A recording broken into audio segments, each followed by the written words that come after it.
Okay, so I think we've got quite a few people now. We might get a few more coming through shortly, but yeah, I think we'll make a start. So thanks very much, everyone, for joining us today. So as you'll probably see, this is a live roundtable on remote and cloud filtering. My name's Tom. My name's not Tom Newton. I'm reading the slide. I don't even know my own name. My name's Rob Faulkner. See, if I can't get that one right, I'm not much use today, am I? I'm ably joined by Mr. Newton. I was going to say, Rob, just hand over to me whenever you want me to do a bit, but maybe we should do it the other way around, eh? Exactly, yeah. So yeah, as you've probably seen, we've done this rather than as a webinar. We've actually done it as a kind of normal Zoom meeting, and the idea here is that this is not a presentation as such. We're going to use some slides just to kind of give us a bit of structure, but this is very much as close to a round table as we can get through technology. We want to talk about the topics around remote and cloud filtering, but make it a very interactive session. So, at any time, feel free to, unmute, shout, share your screen, whatever, or share your video rather, whatever you want to do. Obviously, if you want to just sit there and listen, it's absolutely fine as well. No one's going to criticize you for that. But yeah, want to kind of make this very interactive. So use the chat, unmute yourself, raise your hand, whatever you want to do to get your questions across and chip in wherever you want to. So yeah, obviously from Smoothwall side, I mentioned I've got myself, Rob Faulkner, Technical Services Director. We've got Tom Newton, Head of Product, and we've also got Karen, our Global Marketing Director, who's with us as well. Just a point of order, we're going for an hour here, but we're conscious that there is a 2-minute silence at 11 o'clock. So we will try and wrap up before then. If we've got loads of questions still and stuff to discuss, we'll just take that pause for 2 minutes, and then we can carry back on if people are still able to do so. So yeah, without further ado, let's have a look at kind of our agenda, what we want to discuss today. So obviously, introductions, which we've just done. We'll talk a little bit about the common challenges around remote and cloud filtering. And obviously, again, please chip in if you've got any other challenges that are kind of burning issues for you. We'll talk about how hybrid filtering works. We've got some questions that we've already been sent in already, but again, please stick them in the chat, whatever, shout out if you've got any more to add to that. And then, yeah, a little bit about kind of what next and kind of steps we can take from there. So, yeah, let's have a look at some of these common challenges. Do you want to kick us off for a different voice, Tom, and then I'll come back in? Sure, I'll let you off the hook for a minute, folks. So I think we've seen a lot of these challenges crop up over the last 18 months, 2 years, particularly around remote learning. Perhaps many organizations have looked to remote and cloud filtering earlier than they might have imagined or might have wanted due to the pandemic. And that's led to some interesting concerns around filtering of DFE devices. So of course, DFE devices came with a filter about which I shall make no particular comment. Supposed to expire this September, but they've left that to run for another 12 months. But that does mean that those who have still got that running are in the camp of juggling two filters. I think many people during that time took laptops outside of the school and perhaps decided that their current on-premise filter wasn't able to offer them anything in terms of filtering for devices outside the school, and end up using a second filter to support that. And we've even had folks who, much like the cute little person in the graphic there, ended up juggling three because they ended up with an on-prem filter, something else for mobile devices, and some stuff from the DFE with Umbrella on. So really having trouble making a consistent approach to policy and reporting there.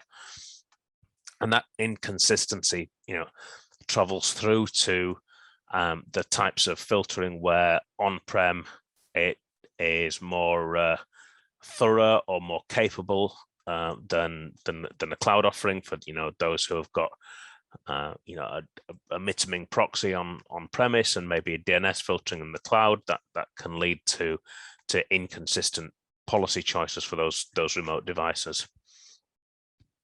And it that brings up those folks who want to go towards the cloud but don't want to leave that on-premise environment behind, because there are various advantages to it.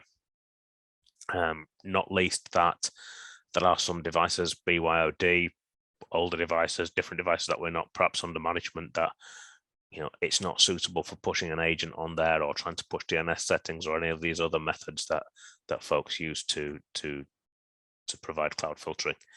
And that the final thing that we've seen is, because folks have got sometimes 2, maybe even 3 filters, because there are limitations and constraints in certain cases, that the budget and the time taken to manage these has ballooned, and now it's the time that we need to come back and look at the things that we might have done in haste because we had to during those days of the early pandemic, want cleaning up, and it's time to take a sort of long and slow look at this and say what would we have done ideally if we'd have had the time and the choices.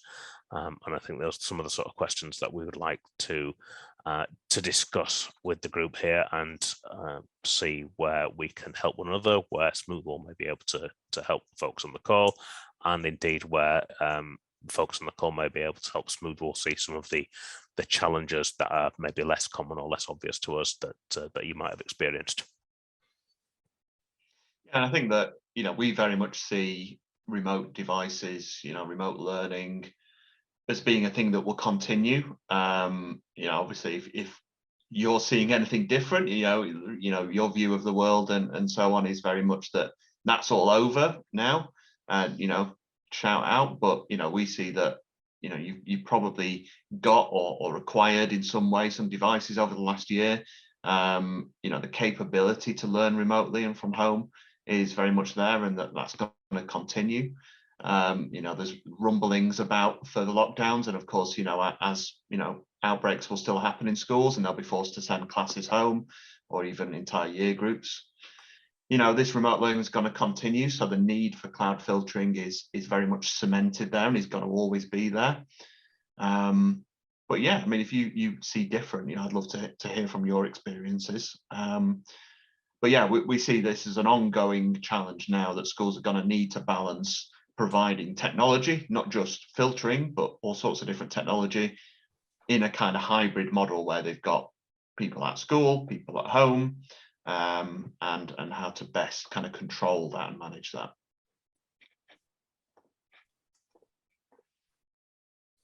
So, from our perspective in terms of Smoothwall, how does a hybrid filtering environment work?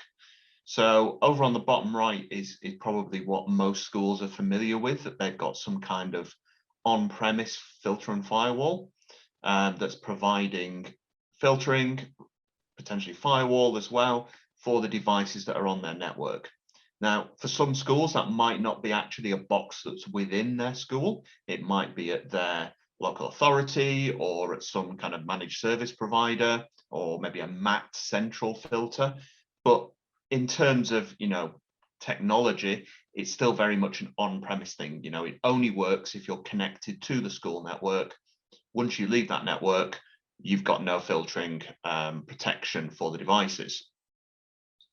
So for us, a hybrid filter is where we combine that with the ability to filter devices when they're outside the school network. So there's kind of 2 main ways in which this is applicable. That the first way is kind of the most obvious way, which is when those devices leave the network, they then gain filtering by some other mechanism. So with our filter, this is an agent that's installed on that machine, and basically that does all of that filtering locally. So if you're using a Windows, iPad, Chromebook, or Mac device, that is then being filtered actually on that device, so that if it goes home, wherever, coffee shop, hotel, doesn't really matter, outside the school network, then it still continues to filter using the same settings, the same policies that would be in place if you were still on the school network. And that's our cloud service that coordinates that by getting your filtering policy and synchronizing that with the cloud for the on-premise, sending that out to those remote devices, but also pulling back their log data into the cloud service and potentially down to your on-premise box as well. So that kind of hybrid is the kind of the first element, really. The second one is actually, you know, these devices that are being filtered when they're out in the wild, what happens when they're back in school? So having the ability to actually still filter them using that agent on the device when they're at school is really useful, because it gives you the ability to reduce the amount of filtering you're doing in your on-premise filter and firewall. So maybe, you know, say you had 1,000 devices and they all went home, they'd all have then the cloud filter installed on them. Well, actually, when they're at school, you may as well continue to use that cloud filter. So whereas before you might have needed a big filtering box, you'd need a smaller filtering box.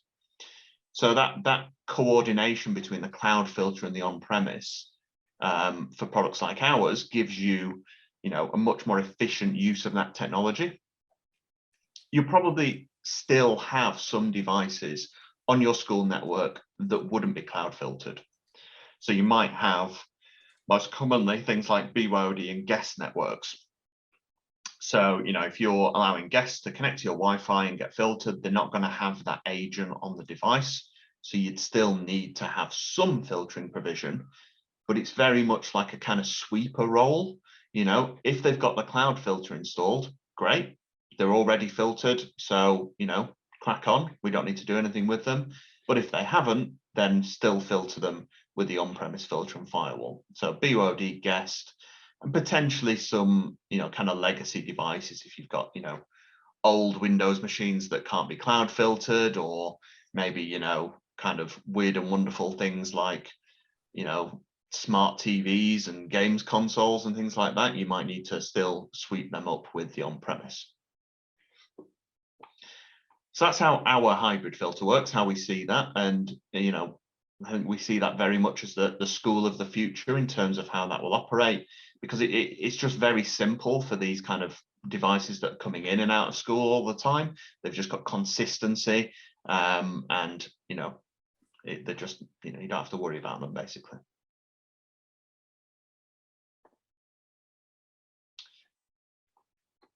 So yeah, in terms of kind of questions around that, and this is very much, again, where I want to open it up to discussion, you know, don't be shy. You know, these are some of the questions we got through already. So, you know, if we just dive into these, and I'll sort of, you know, read them out and we'll talk about it. You know, the first one there is talking about iOS filtering and people's dislike of a custom browser. So just to kind of give some context around this, there are different ways of filtering iOS or iPad, iPhone devices. The most common way is a custom browser, so a browser that replaces the built-in Safari. And some people don't like that, but it is the best way to have quality filtering on an iOS device, particularly when that goes off-site. You want to talk a little bit more about that, Tom? Yeah, sure. We started looking at building something for iOS about 18 months ago, and we started from the premise that we weren't going to build a custom browser, and went and looked about 15 other different directions that we could go into to achieve that, including the ones that Apple recommended, which was, hey, use our own APIs for filtering, and things that Jamf recommended. We talked to all sorts of people. We talked to the folks at Puffin Browser to see if they could they would want to introduce filtering into their browser.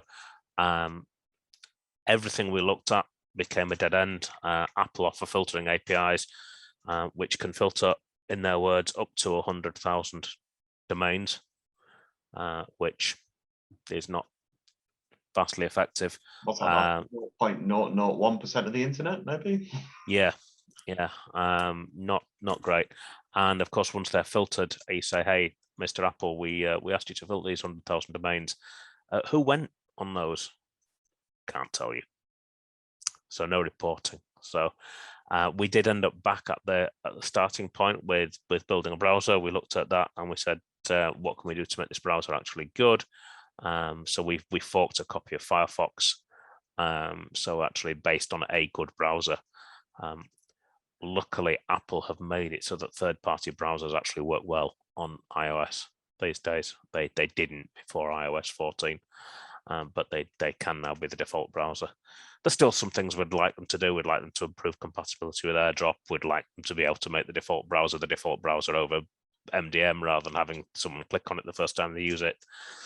But I think they're moving in a direction that allows us to do a proper job there. Has anyone got any experience of other filtering techniques on iPads or anything they'd like to share?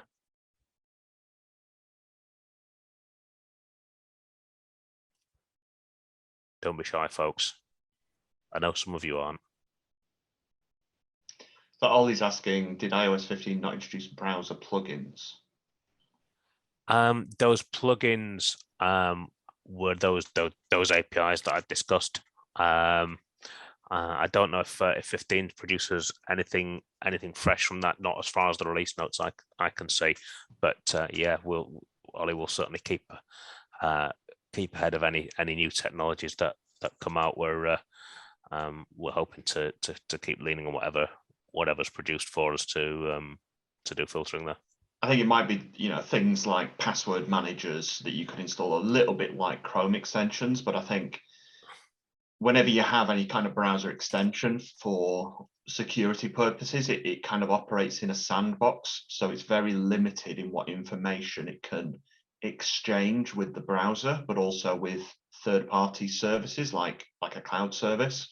So it's a bit like Tom said with the filtering APIs that Apple provide. You might be able to do some stuff, but you might, like with the filtering APIs, you can only block based on domain name. So we can't do content filtering, which is, it's a kind of keystone for how we operate, but for a very good reason, because, we've been in this game for nearly 20 years, and we really see the value of doing dynamic content filtering. But also the ability to exchange log information. So, for example, blocking is great, but it's not the be all and end all. We're not just here to block. The logging and alerting is a huge part of providing safeguarding to students. So we need to be able to know what they're doing. We can block porn. Blocking porn is easy.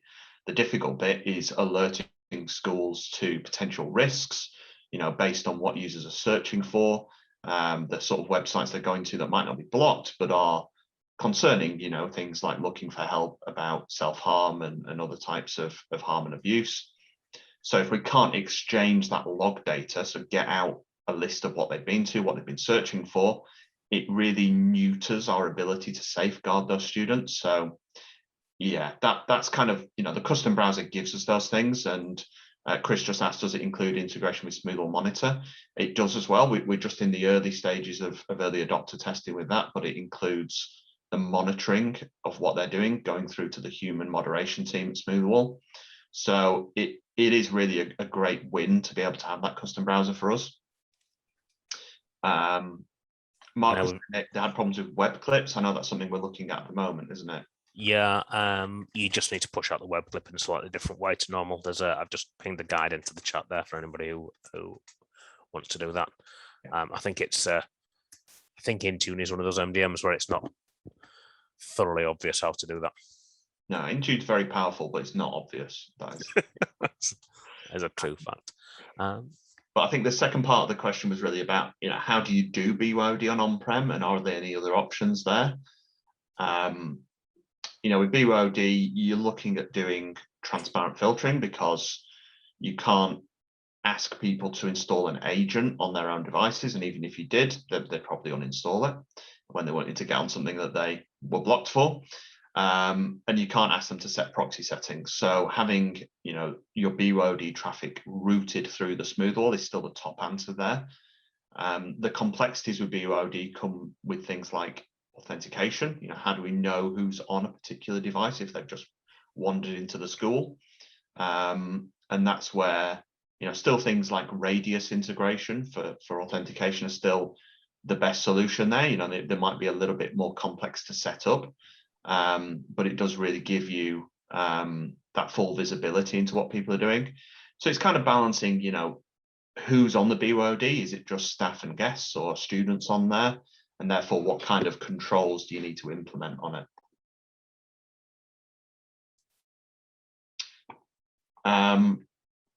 There's another question about how to overcome limitations of reporting in cloud filtering and live monitoring capabilities. So, the context behind this question is, when you've got an on-premise system, everything's going through that box right there and then. So live reporting is very easy to do because it's right there. With cloud, those devices might be anywhere in the world. How do we monitor, both from a reporting but also from a troubleshooting perspective, those devices? I mean, in terms of that's one of the places, Rob, where we like to have a thick agent on the device. Compared to putting something like a VPN or a DNS filter on there, then you've got the opportunity to make a remote connection to that device and look at those real-time logs quite intensively. Yeah, so we've got some nice features for live troubleshooting there, and it's clearly something we want to get down. The minimum amount of time between somebody doing something and being able to report on it.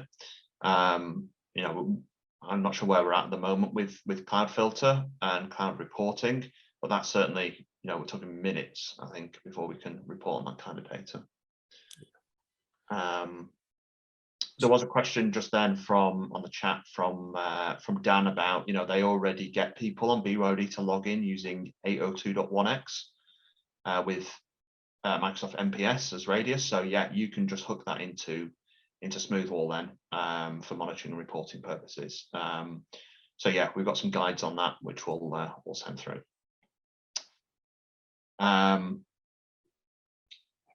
So there's another question. I'm just kind of focusing on the the questions in chat just for now, because obviously they are the things that are burning issues for you. There's a question: Smoothwall installed at the data center. Interested to hear more information on how the relationship between on-site filtering and home use filtering works at all currently without cloud-based solution.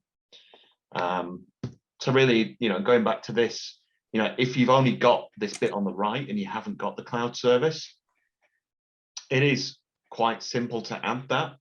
All we do is we set up the licensing in the cloud, and that communicates with your kind of on-premise filter, and then the agents get rolled out to the devices. So with MDM, pretty straightforward, and that then the cloud service will pull your config from your box and then apply that down to those cloud filter devices.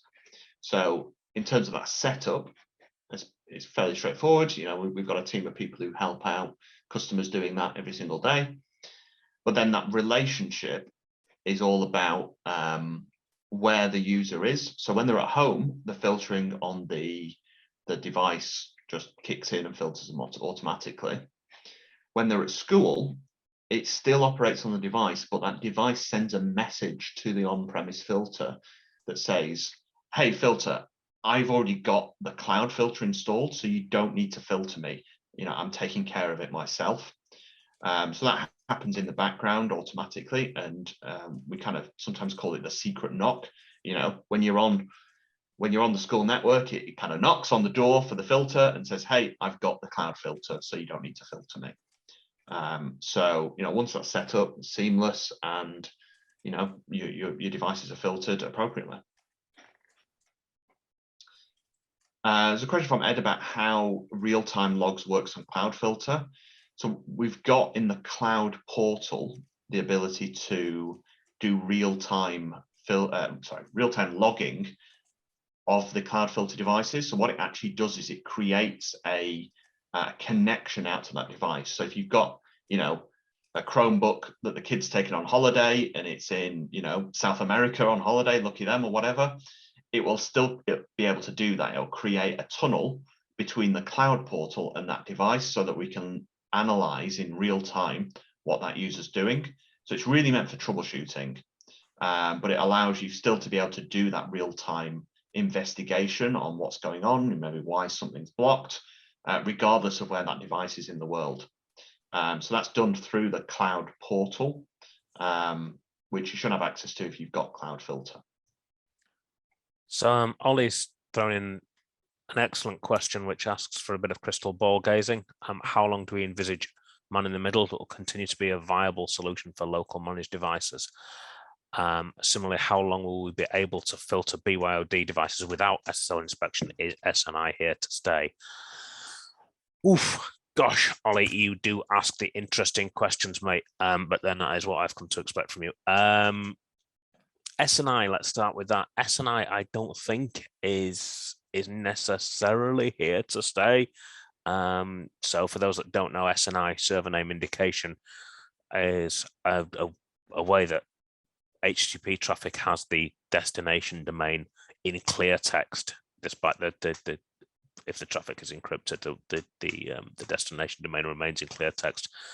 Rationale for that in the original design was that allowed many sites to be hosted on a single IP address, so v-hosting, so that when the traffic arrived at the site, the web server was easily able to serve up the correct certificate without having to resort to any trickery. What does that mean? Well, that means that our filters can see which domains folks are going to and do some simple blocking based on that. With DNS over HTTP, that now provides the capability of what's called encrypted SNI. So a way to share pre-shared keys between the server and the client so that SNI can be encrypted. So there will come a day when that becomes increasingly hard to say that SNI is reliable to have. And maybe there'll come a day when it won't be there at all. And yes, we'll need some hedges against that day. And it is probably bound up in DNS and how we work with that.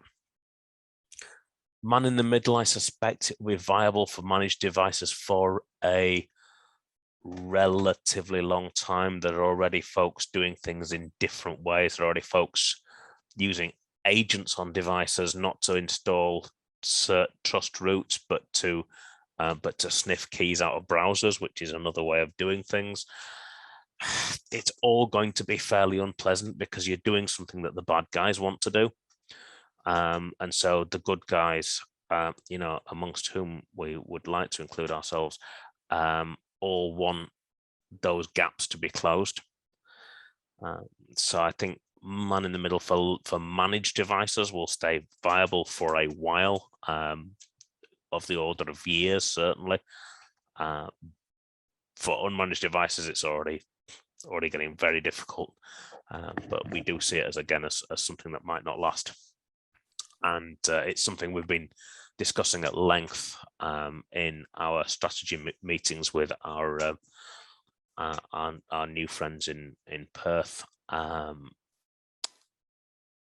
We certainly need to, I think, ride many horses in order to make sure that if we have a stumble somewhere because technology changes outside, that the Smoothwall technology is still there to be able to provide the very, very best quality of web filter that people have come to expect from us. Can we go back at one question, because I think we missed Ed's question on real-time logs? And he just I think Rob did cover that one, I think. Did you? Is that answered your question, Ed? Because I think you said at the bottom, are there any plans to have live logs on this without having to select? Sorry, yes, no immediate plans to do that, just because the live logs without having to select a user and device is a bit of a fire hose. It's a lot of data. And to choke that data through a single point is both expensive when we're talking about transiting data around the place, and difficult for users to understand. Is there a particular use case you've got in mind there, Ed?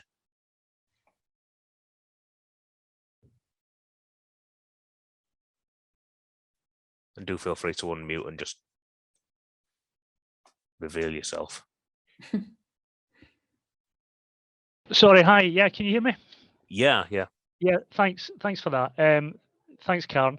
Yeah, so we've been using Cloud Filter for some time, so through the pandemic, and it appears to be doing what it says in the tin, which is great. The problem we have, and that's why I raised the question, is the lack of visibility of logs in the Cloud Filter, not being able to view live logs of any user using their devices at any time. It's very difficult to know who's using their device and at what time, and to select a user and find the device that they've got is, okay, with the best will in the world, that there's a bit of work to be done there. So that's why I'm asking the question. Do those live filter logs then appear in the on-prem device? They do, yeah. So if I'm sitting watching my on-prem device logs, web filter logs, I will see those external IPs and those users connecting. Yeah, those logs will come to the on-prem in time, so they don't stream in real time, because you'd end up overwhelming your connection. But they get there usually within about, well, on average about 30 minutes it takes them to get back to your on-prem. 30 minutes, okay, that's really good to know, Tom. Thanks for that, because I suppose in terms of making sure it's actually working and giving us that peace of mind, we would just like to be able to see those logs appear. So if it's a 30-minute wait time, that's not too bad. Yeah. It would be great if they were live, but hey, that's fine.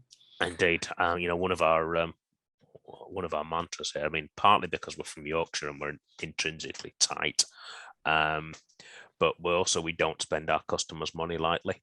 There are other folks out there in the corporate world where, as we know, when you start talking about sort of security in the corporate world rather than safeguarding, they've got enough money to throw at it to sink a battleship, and they'll happily sort of let's throw gigabytes of data around the cloud and things like that. I don't think that's great for you folks, but we're talking school budgets here. Yeah, I appreciate that. So listen, thanks for the explanation. That really clarifies it for me. So I appreciate that. Thank you. Cool. And it's an interesting question here as well from Dan. Dan says, I've got a sneak peek while renewing my license, some upcoming features in cloud reporting. Cloud reporting is, you see from Faulkner's diagram here, there's that sort of synchronization of log data, and that synchronization of log data has to go back through our cloud service.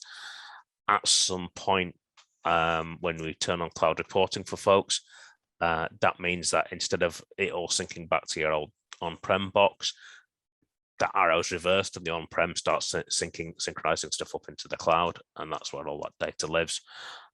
So there is a move towards that's where we keep data, partly because compared to a sort of spinning disk on an on-premise device, we can keep data for longer, for cheaper, for more reliable in the cloud. To answer Dan's question, is there a roadmap anywhere listing upcoming planned features or release dates? We're not super big on public roadmaps, largely I think at the moment because our product management department is basically me.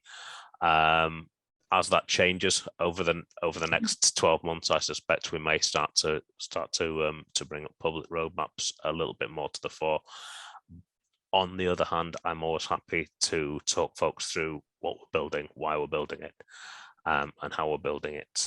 So if you want to book in, half an hour with me and some of the engineering team, we'd actually appreciate that. One of our mantras here is that we bring our engineers as close to the folks who use the product as humanly possible, because that way they get to understand what your pain points are, and we build something better for everybody. So if you do want to come and talk to the engineering team, hey, maybe even in person one day when we're allowed to move around again, but happy to jump on a Zoom call with you at some point. I think as well, we used to run our user groups where we invited our IT customers roundtables with our engineers and our tech teams, and they were really popular, and we were running them up and down the country. Obviously we had to stop because of the pandemic, but we'll get those going as fast as we can because everybody really welcomed those.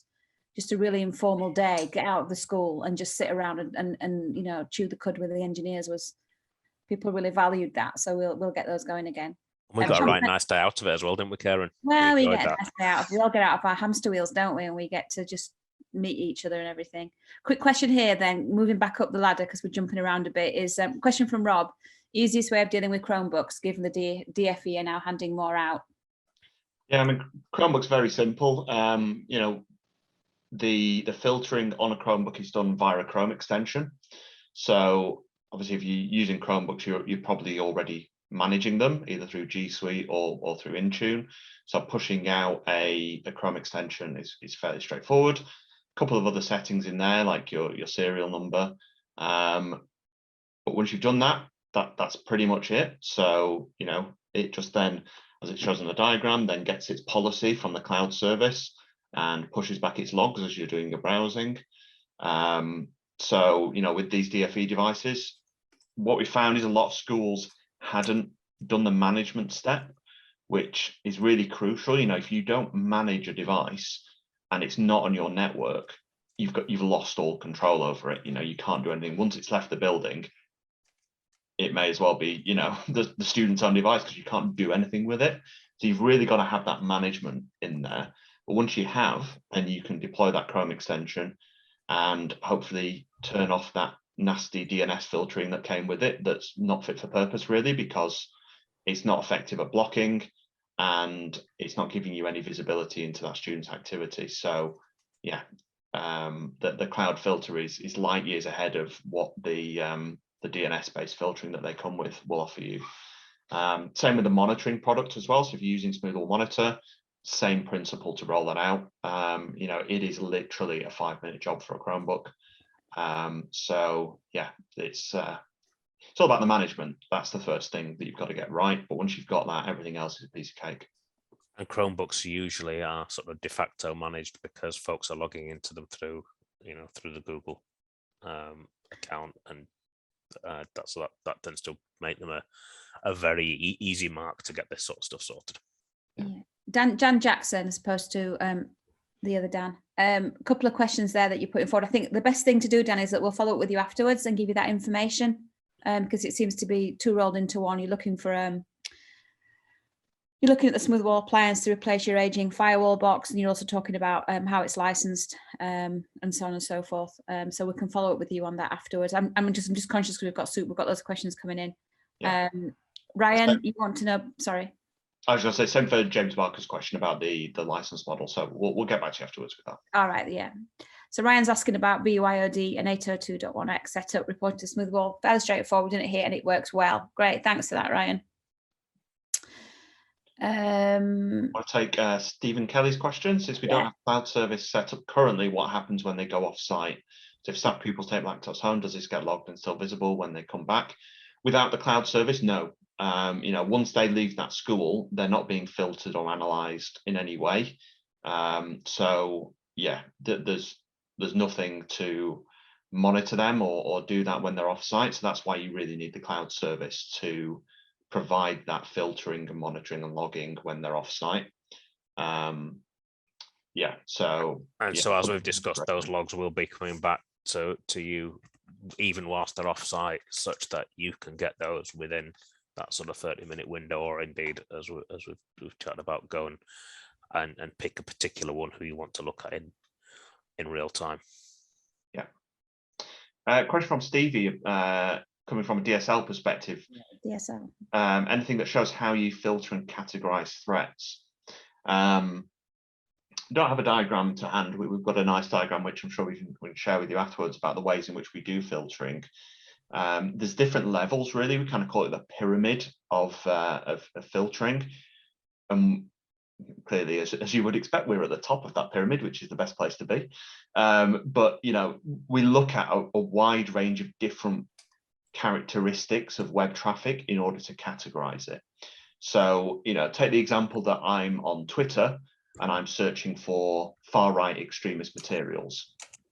What the Smoothwall filter is going to be doing there is not just looking at the domain name, which is twitter.com, because it doesn't really tell us anything. You know, it tells us it's social networking, but it doesn't tell us anything about what that user is consuming or engaging with that website.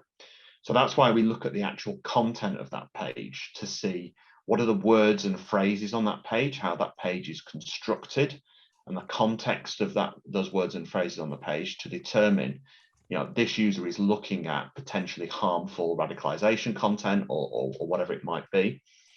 We're also looking at, what are they searching for? So if they are on Twitter and they're typing in, whatever it might be, something harmful, either to themselves or others, or something risky, then we're using that deep information about each web page they're going to, analyzing it in real time to then not only block, but alert you to those potential risks and threats around what they're doing. And that's really crucial. It might, if you're in a corporate business, blocking based on domain might be fine, but in an educational environment where we don't want to close the internet smaller and smaller by blocking more and more. Actually, we want to open up the internet because, as you know, it's such a great learning resource. We want to have as much of it available as possible, but have that safety net to know that if they kind of wander into an area that is dangerous or harmful, it's going to be blocked, or you're going to be alerted appropriately to that activity. Which nicely leads me on to Paul's question. Paul says he's currently using the on-premise, will be trialing cloud and hybrid. Does the safeguarding instant notification still get delivered in the same way as it does now? I.e., is there a delay from cloud log delivering notification?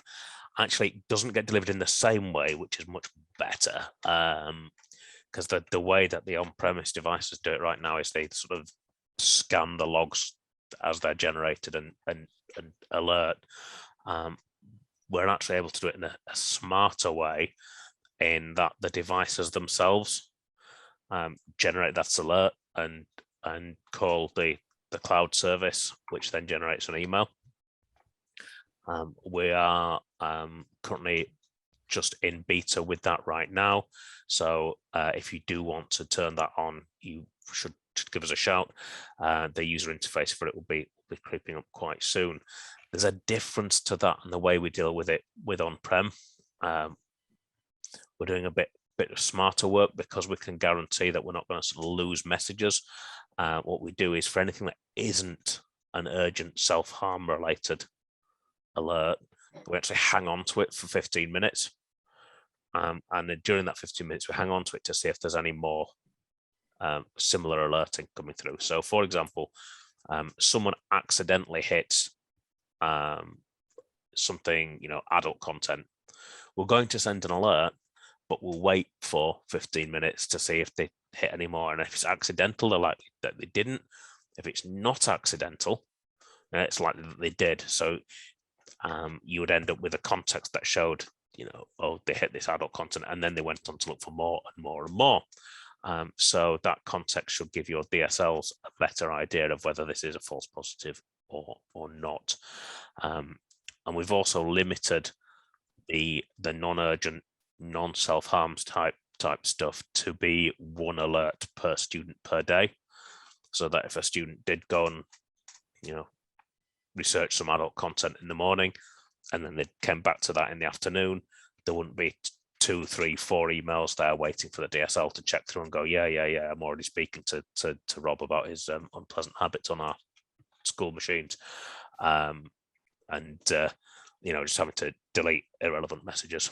So that's how the new notification system works. It also uses our own mail transit rather than your own mail servers, so it should be more reliable, more deliverable. I've really been working on that deliverability piece to make sure things get through, and that'll change in the next couple of months for on-prem, as it starts to point into the cloud service and use the same methods for generating alerts. So there's a couple of questions here about the relationship between monitor and filter. So for those of you not aware, the filtering is looking at the web traffic. With the on-premise looking very much at a network level. Actually, with the cloud filter, a little bit more intelligent because it can see what's going on in the browser. But compare that to the monitor service, which some of you might know as Visigo. That was its old name. Its new name is Smoothwall Monitor. Actually, earlier this year, we acquired eSafe. So eSafe is part of our customer base. Wow. As well. Wow, that's a big one. It is, yeah. So, It's Wow. we're in the process of migrating eSafe customers to Smoothwall Monitor at the moment, but yeah, it really gives us the opportunity to be. eSafe was the original product Smoothwall used to sell. We did a long time ago. We used to resell it, then we made our own product, and now it's come full circle, I guess you could say. So the monitor service is looking at actually what's on that That's device. something I actually want to look into for us. Yeah, definitely, we can get in touch and show you more about that. It is that different perspective because it's looking at what the student's typing, how they're interacting with that machine, and taking screenshots of the device. So it's almost like two different lenses on that student's activity. Think of filter as a network level kind of sniffer, and monitor as literally somebody stood over their shoulder watching them. So with monitor, that all goes through to our human moderation team, who 24/7, 365 review. I can finance one. I done that. All the POs. Go to the original I'm person. just going to stick you on mute, James. Sorry. I don't think that was a question for us about POs, unless, maybe it is, I don't know. So yeah, monitors, somebody stood effectively over that student's shoulder, watching what they're doing. And obviously, if there's something of concern, then that's reviewed by the human moderation team, 24/7, 365. But what you actually end up with is two different streams of alerting. You get the safeguarding alerts out of the filter, which is they've gone to this website, they've searched for this. You've got the monitoring alerts, which are, this user has typed this, they've searched for this, they've had this conversation with this stranger and something's happened. So at the moment, they're kind of two separate streams, but what we're looking at doing in the not too distant future is combining those and saying, if you've got both of those products, how do they come together? So maybe, the filtering alerts also go through the human moderation team, or they combine those two different perspectives to give a clearer picture to the DSLs about what's going on. So I would never say that they are one replaces the other. They are very much complementary products. If we look at the Safer Internet guidance, they're now talking about obviously filtering is something that you very much should have, but also monitoring as well, active monitoring by a human moderation service. So they're not saying you have to have it, but they're saying you should have an appropriate method of monitoring. So if you've got 5 kids and 5 PCs, appropriate is a teacher wandering around the room and looking at them. But if you've got 1,000 kids, 1,000 PCs, whatever, you can't appropriately monitor them just by wandering around the room. So really, a product like Monitor is really best for that. Yeah, and I think just to tackle Dan's latest question and to add to that, one thing we see is that filtering is great for protecting young people from what is outside on the big bad internet. It's great for protecting them from the wrong sort of content coming through. Monitoring is great for protecting the young people from themselves and from things that they're generating, that they're doing. And so that can include things like using Google Docs to communicate with one another and using it as a chat service. That can include things like, I think that's Rob alluded to, young people are considering self-harm, those sort of things becoming radicalized. It's not always obvious by what they visit on the internet and the content that they consume. It's made often more obvious by the content that they create. And Dan says that monitor thing sounds interesting.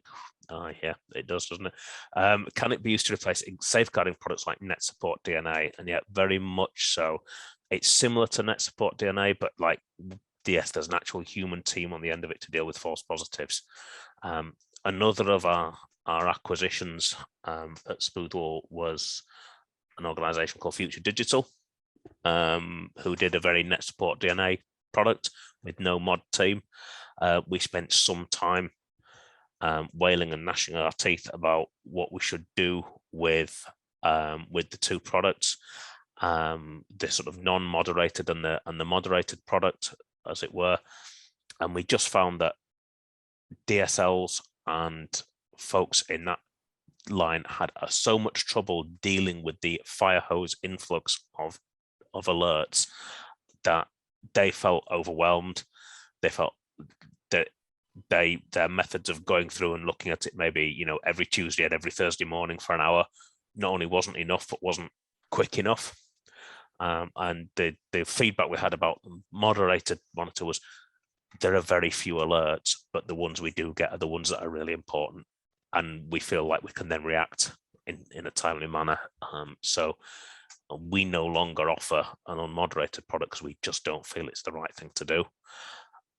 So yeah, it's all about getting rid of those false positives, because those false positives, they kill adoption. Folks think it's great at the start and they get all these alerts and they're acting on them, but then after a while it becomes a grind. It becomes very, very, very difficult. It's not a great use of that DSL's time.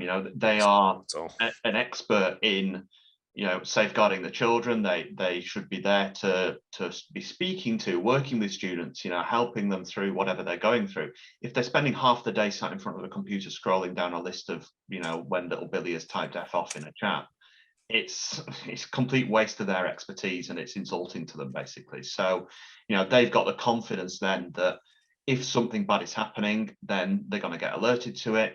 And if something really bad is happening, like there's an imminent risk to life, we're going to call them.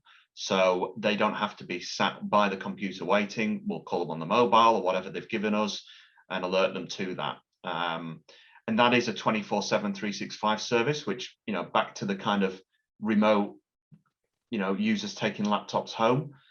It's a controversial topic because, if we've got a child at 1 a.m. in the morning who's, researching how to kill themselves, we're going to notice that. We're going to alert the school to that. Now, whether or not that DSL chooses to answer the phone in the middle of the night is clearly up to them.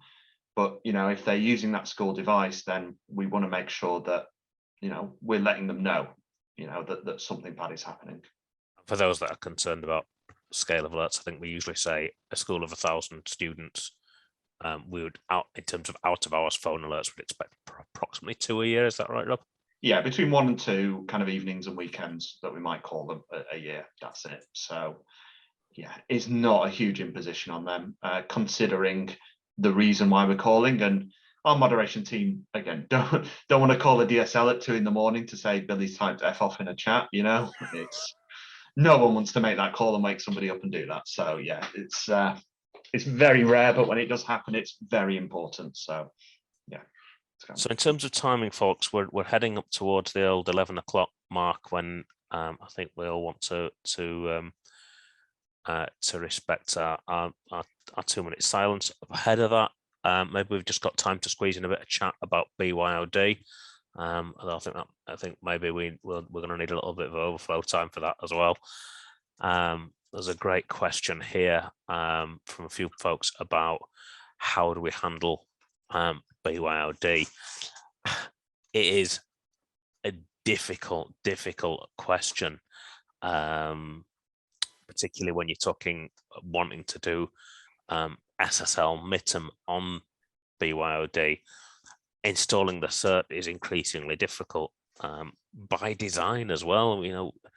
Nobody wants it easy for an attacker to encourage the sort of technologically illiterate to stick a cert on their phone so they could read their traffic. So fantastically difficult to imagine that we'd want to put a cert on somebody's device going forward. How we address that, I think, probably going to end up with some sort of app or endpoint software on that device that's particularly difficult to remove. Yeah. Our new friends, for those of you who don't know, Smoothwall was ourselves acquired in the summer by Family Zone, an Australian company. Family Zone started life as a parental technology company. So they've got a bunch of technology that's about sticking apps on unmanaged devices and keeping them there. They know it's hard work. We know it's hard work. But for those of you who want to pursue a BYOD future, it might be a very good answer. So watch this space. Can I just say, Dan, your question around a follow-up email to this, we're going to send out an email within the hour with some contact details on if you want to talk to us one-to-one. But we will send out the recording of this, but it'll just take us a few hours to get it sorted. So that might come out today, it might come out tomorrow. But if you stand by, we'll share that with you. That's absolutely fine. And as for the best place to request a feature or a UI change, a ticket is the best place to do that, because that will give us a sort of permanent record of it.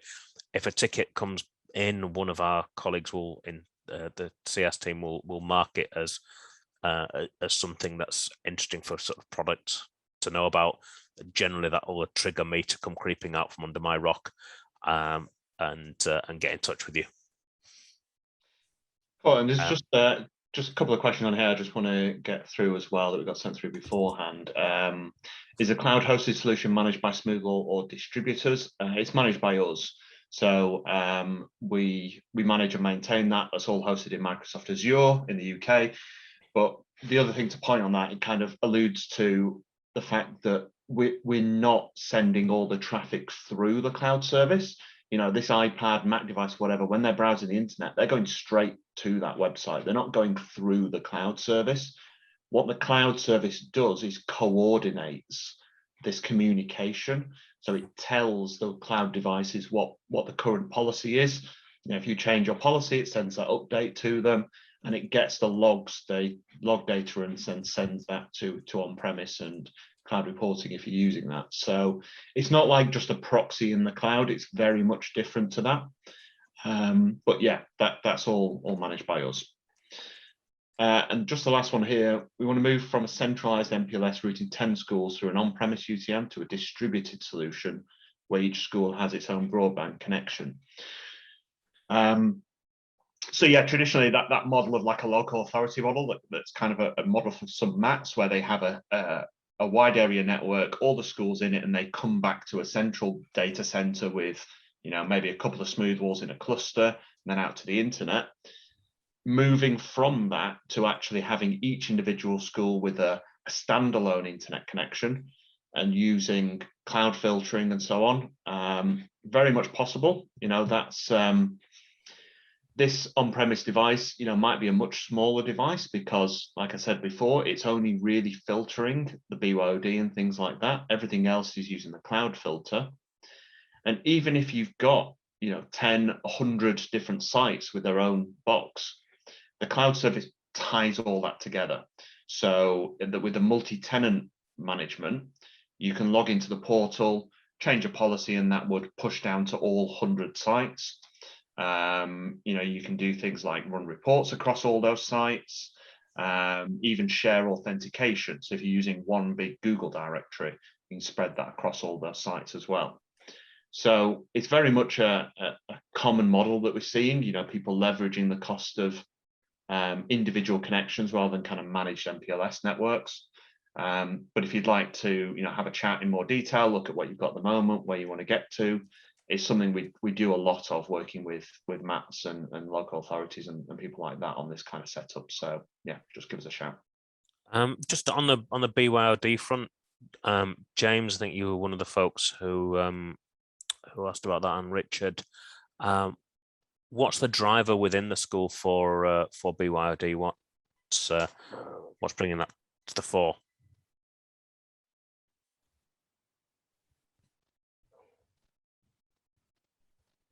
And just while he's practice typing, you know, we see a lot of boarding schools, and I think that's quite a fairly obvious requirement. Yeah, boarders. You know, I think there are pressures for boarding schools with the more, shall we say, commercial side of being an educational institute. You know, they're fee-paying students and they want to have a good experience. You know, with the 802.1x authentication for boarders, it's ideal because once you've set it up, it just works. But it's getting over that hurdle of that initial setup, the certificate installation, that can make boarding a little bit challenging. But yeah, I mean, to Ollie's point, you know, a lot of schools do question why bother. You know, they're on BYOD, they try and do something that's blocked, they just turn off the Wi-Fi and go to it anyway. I think there's clearly, if you're providing BYOD, there's a clear responsibility to ensure that it's filtered appropriately. But actually, some schools are saying, well, let's just not provide it, because, as I say, you know, they can just turn it off when they want to get to something they can't get to. So it's actually less of a headache not to provide it. But I get it, for borders, yeah, it's very much a requirement.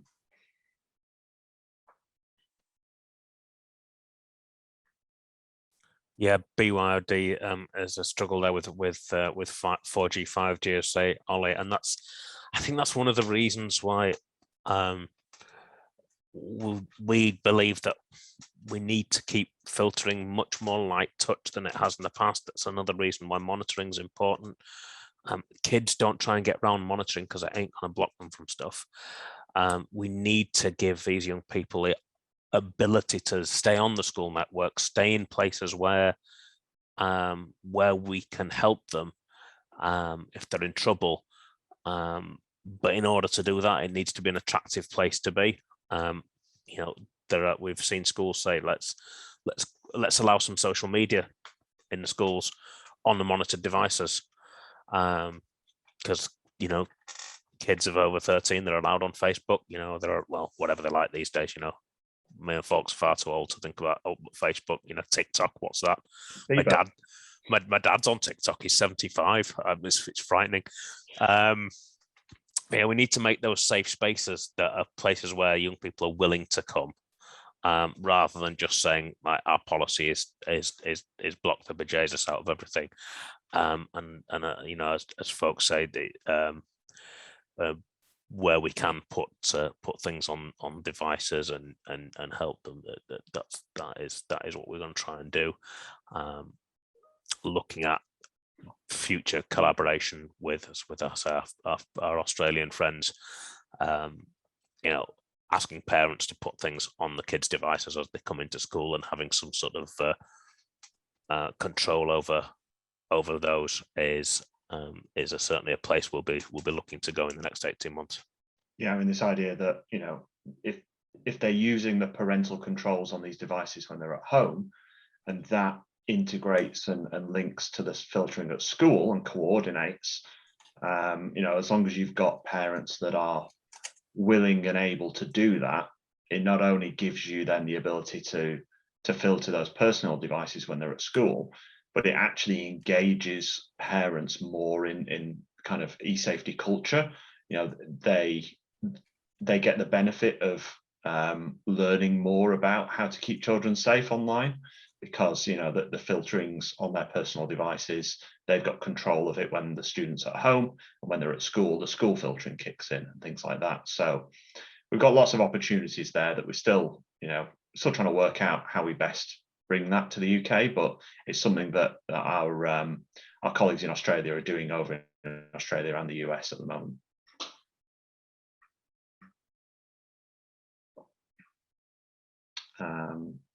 So yeah, to Tom, yeah, we'll provide the recording afterwards.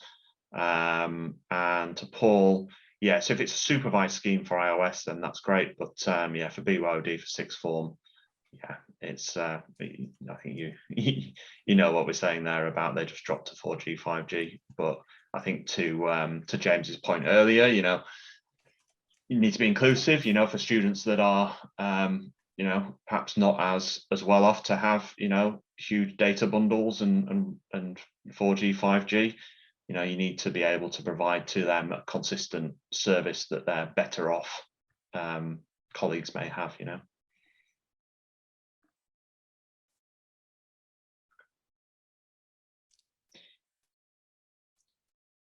So Pete has just asked, is it a cloud-only solution, get rid of on-prem completely?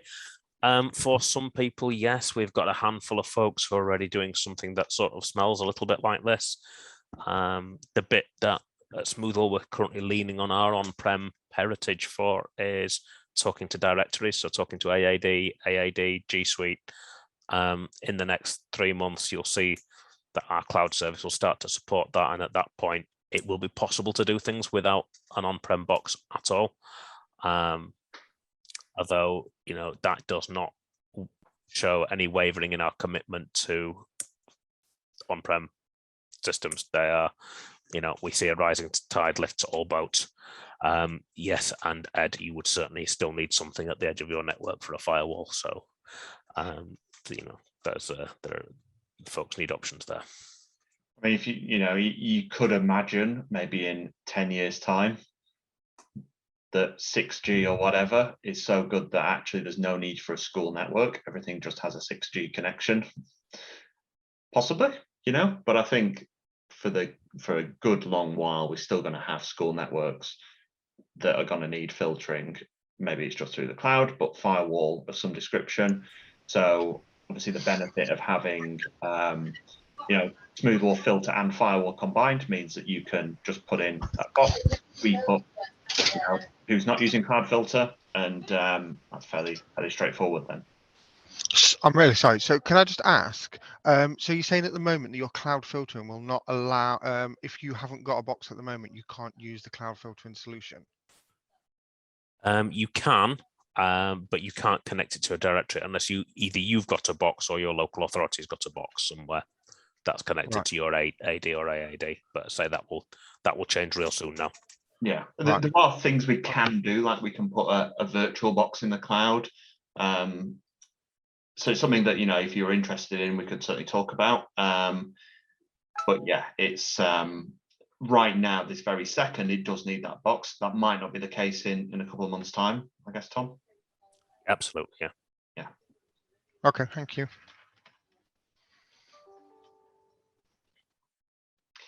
So yeah, you could just have a flat policy, but I guess it's the monitoring side of things. If somebody is searching for something concerning, how do you know who they are? You'd still get that. It's just the groups. Okay, yeah. So you just won't be able to have different policies. We'd still know who's on that device. Yeah. Yes, Ollie, cloud filtering works happily with IPv6. One of the advantages of the way we decided to do cloud filter, which was to jab something into the browser rather than on the box. If we'd decided to, I don't know, try and proxy stuff on a Windows device, and we'd still be stuck with Mitten, but we'd also stuck with kind of managing all those networking protocols, which are a little slower moving targets than the browser, but there's lots of them and they're hard.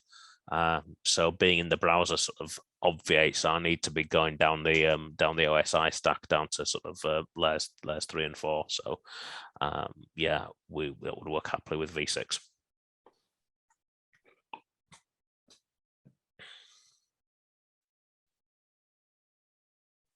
Right. Okay. And anything with anybody else, or should we call it a day?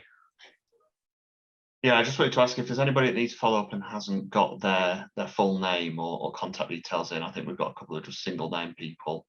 We're just trying to tie that together back to who might have registered. So if you wouldn't mind just dropping, you can drop it in private if you don't want to expose it in chat. Just drop myself your details, and we'll certainly follow up afterwards.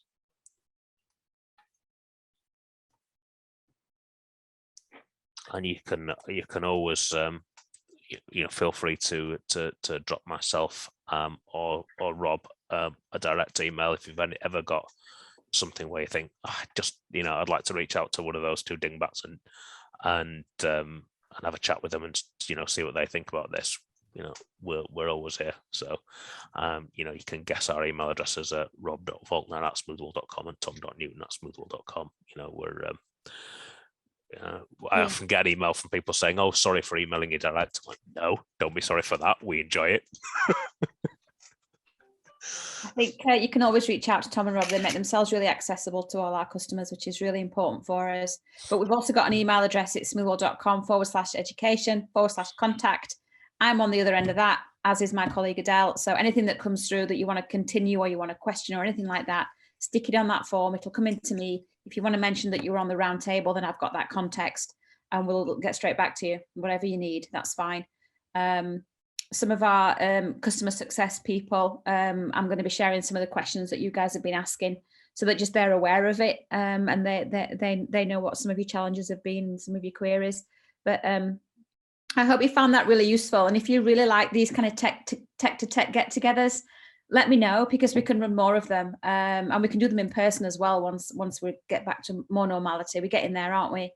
But we can certainly do them online like this if it's easier, or if you want to get a day out of school or college, we can run them in a physical location up and down the UK.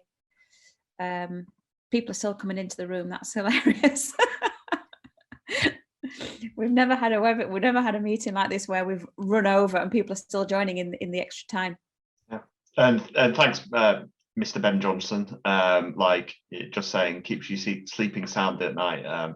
Really good to hear that feedback, because sometimes if you just focus on support tickets, people only contact us when they have a problem, and you can get a bit negative about that. But it's really good to hear that what we're doing is obviously having such a huge benefit, and look forward to continuing that and working with you more. Yeah. Fantastic. I think for just one final word from a communication perspective is that obviously we want to talk about our hybrid filter. We're really proud of it. We think it's a very strong solution, but we want to make sure that you guys have got all the knowledge and information at your fingertips, whether that's you go with that or you go with something else. We want you to make informed decisions and you've got all that information. So that's why we run these sessions, really, to give everyone access to Tom and Rob, and we have our sessions with our engineers. We're a community and we've all got the same objective. So here to help, here to serve. Are we done? Yeah. Well, thanks very much, everyone. And yeah, thanks so much. Enjoy the rest of your week. See you in a bit. Thanks, everyone. Bye. Bye.